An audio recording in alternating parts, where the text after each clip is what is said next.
시청자 여러분 안녕하십니까? 이스라엘 중동 리포트 시작합니다.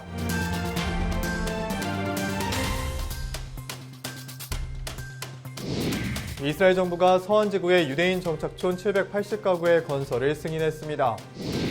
이스라엘 정부가 신속한 백신 공급을 대가로 백신 접종과 관련된 대규모 의학 자료를 제공하는 계약을 미국 제약사 화이자와 체결한 것으로 밝혀졌습니다. 미국, 중국, 러시아 관영 매체에 출연해온 저명한 이란 학자가 이란 불법 정보 요원이었던 것으로 드러났습니다. 첫 소식입니다. 이스라엘 정부가 서한 지구의 유대인 정착촌 780가구의 건설을 승인했습니다. 한편 바이든 정부의 새 국무장관 지명자는 예루살렘을 이스라엘의 수도로 인정하고 두 국가의 법을 지지한다며 트럼프 행정부의 입장을 계승할 뜻을 밝혔습니다. 지난 1월 17일 이스라엘 국방부 산하의 팔레스타인 민간협조관은 서한 지구의 신규 유대인 정착촌 780가구의 건설을 승인했습니다. 요시다간 사마리아 지방의회 의장은 이번 승인이 수년간의 작업 끝에 달성한 역사적인 성과라며 환영했고 정착촌 지도부는 정부가 비공인 전초기지도 속히 승인해 줄 것을 촉구했습니다. 좌파 감시단체 피스나우는 이번에 승인된 정착촌 90% 이상이 팔레스타인이 미래 독립국가의 중심지로 여기는 지역에 깊숙이 자리 잡고 있다고 설명했습니다. 이어서 이는 장기적으로 팔레스타인과 분쟁 해결 가능성을 약화시킬 뿐만 아니라 단기적으로는 바이든 행정부와 불필요하게 충돌할 것이라고 경고했습니다. 피스나우는 이스라엘이 트럼프 대통령의 임기 중 2만 7천 가구 이상의 신규 정착촌을 승인했으며 이는 버락 오바마 행정부 대비 2.5배 많은 것이라고 설명했습니다. 유럽연합 대변인은 이번 행보가 국제법과 반대되며 두 국가의 법의 전망을 더욱 저해한다고 했고 야이르 라피드 야당 대표도 무책임한 조치라며 비난의 목소리를 냈습니다. 한편 바이든 정부의 국무장관 지명자인 토니 블링컨은 예루살렘을 이스라엘의 수도로 인정한 트럼프 행정부의 입장을 계승하겠다고 발표했습니다. 또 예루살렘으로 이전한 미국 대사관을 다시 텔아비브로 이전하지 않고 계속 예루살렘에 남겨두겠다고 밝혔습니다. 그러나 블링컨 지명자는 트럼프 행정부가 이스라엘, 팔레스타인 분쟁에 대해 잘못 접근했다고 지적했습니다. 그는 두 국가의 법이 합의가 힘들어 보여도 여전히 가장 좋고 이스라엘의 안전을 보장하는 유일한 방법이라며 팔레스타인 사람들의 당연한 권리를 인정하는 것이라고 말했습니다. 블링컨은 현실적으로 이스라엘 팔레스타인 합의가 가까운 시일 내에 이뤄질 가능성은 희박하지만 양측이 그것을 더 어렵게 만드는 조치를 취하지 않도록 할 것이라고 전했습니다. 이스라엘 정부가 신속한 백신 공급을 대가로 백신 접종과 관련된 대규모 의학 자료를 제공하는 계약을 미국 제약사 화이자와 체결한 것으로 밝혀졌습니다. 이스라엘이 신속한 코로나19 백신 공급을 위해 미국 제약사 화이자에 코로나19 백신 접종과 관련한 의학 자료를 제공하는 계약을 체결했다고 AP통신이 보도했습니다. 이스라엘 보건부는 화이자와 체결한 계약서를 공개하면서 다른 나라의 코로나19 집단 면역 조성을 돕기 위해 자국의 백신 접종 자료를 화이자에 제공한다고 설명했습니다. 이스라엘은 집단 면역 조성을 위해 화이자로부터 신속하고 충분한 물량의 백신을 공급받기로 했습니다.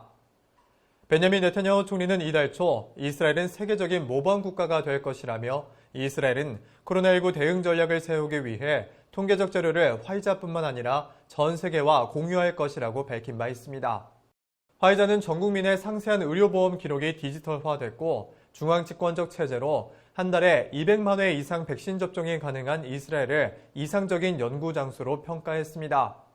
화이자의 코로나19 백신은 미국과 유럽에서 긴급 사용 승인을 받았지만 면역 효과가 얼마 지속되는지 변이 바이러스의 효과가 있는지 여부는 밝혀지지 않아 추가적인 연구가 필요합니다.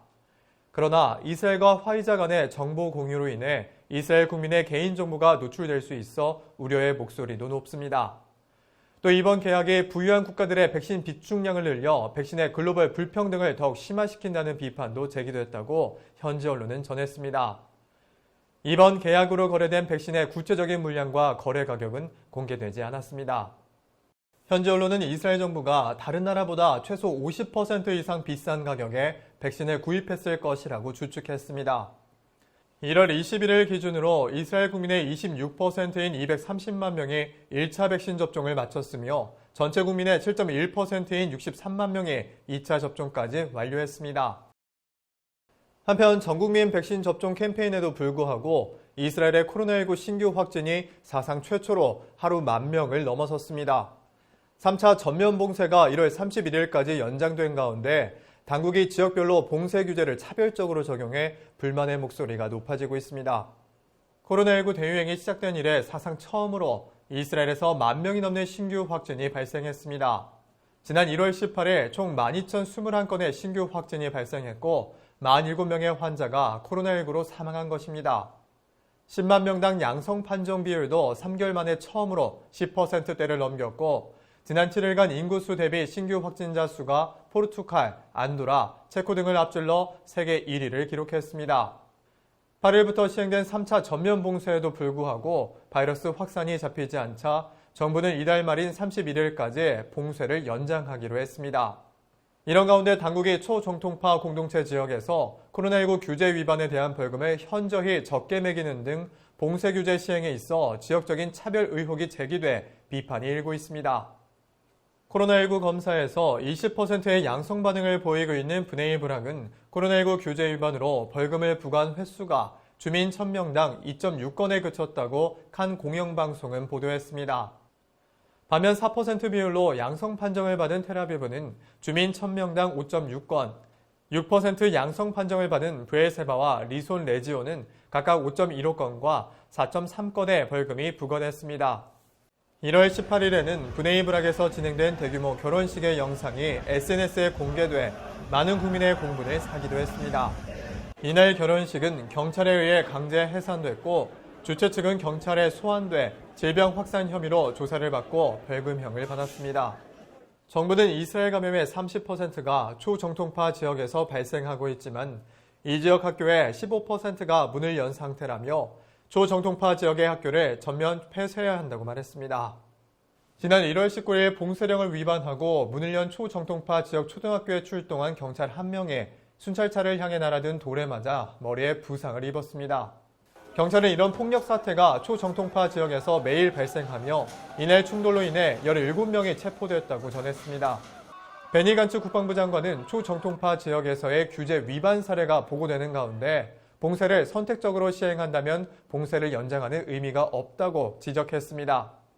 베냐민 네타냐후 총리는 1월 18일 초정통파 공동체 지도자인 라비차인 카니에프스키에게 봉쇄가 연장될 경우 초정통파 학교도 폐쇄해줄 것을 요청했다고 현지 언론은 전했습니다. 뉴욕타임즈, 가디언 등의 이란 관련 칼럼을 기고하고 이란 전문가로서 미국, 중국, 러시아 관영 매체에 출연해온 저명한 이란 학자가 이란 불법 정보 요원이었던 것으로 드러났습니다. 연방수사국은 정치학자 카베 로폴라 아프라시아비를 외국 로비스트 등록법 위반으로 체포했습니다. 미국 법무부는 이란 국적의 미국 영주권자 카베 로폴라 아프라시아비가 이란 정부를 위해 로비 활동을 하는 등 불법 정보 요원으로 활동한 혐의를 받아 체포됐다고 밝혔습니다. 검찰은 아프라시아비가 뉴욕타임즈와 가디언 등 저명한 출판물에서 이란 정부의 입장을 대변하는 기사와 의견을 기고했다고 전했습니다. 그는 뉴욕타임즈에서 12개 이상의 오피니언 기사를 게재했는데 그 기사들은 모두 이란 정부의 지시에 따라 작성된 것입니다. 또 그는 스스로를 이란 문제에 대한 독립적인 학자이자 전문가라고 소개하면서 미국과 중국, 러시아 관영 매체에 출연해 이란 외교 관계자들과 협의해 작성한 내용을 방송했습니다. 그는 이란 핵협상에 대해 작성한 자신의 기사에서 미국의 대이란 제재가 이란 핵협상에 큰 걸림돌로 작용했다며 이란에게 유리한 여론을 조성했습니다. 아프라시아비는 이란 정부를 대변하는 의견서를 써서 미국 관리를 상대로 로비한 혐의도 받고 있습니다. 검찰은 아프라시아비가 적어도 2007년부터 이란 정부의 비밀리에 고용돼 유엔 주재 이란 외교관들에게 돈을 받으며 미국 내에서 비밀 정보 활동을 했다고 밝혔습니다. 그는 2007년부터 뉴욕의 유엔 주재 이란 사절단 공식 계좌에서 총 26만 5천 달러의 급여를 지급받고 직원을 대상으로 한 건강보험 혜택도 받고 있는 것으로 알려졌습니다. 검찰은 외국 로비스트 등록법 위반 혐의를 받고 있는 아프라시아비가 최고 징역 10년형에 처해질 수 있다고 밝혔습니다. 오늘 저희가 준비한 소식은 여기까지입니다. 시청해주신 여러분 고맙습니다.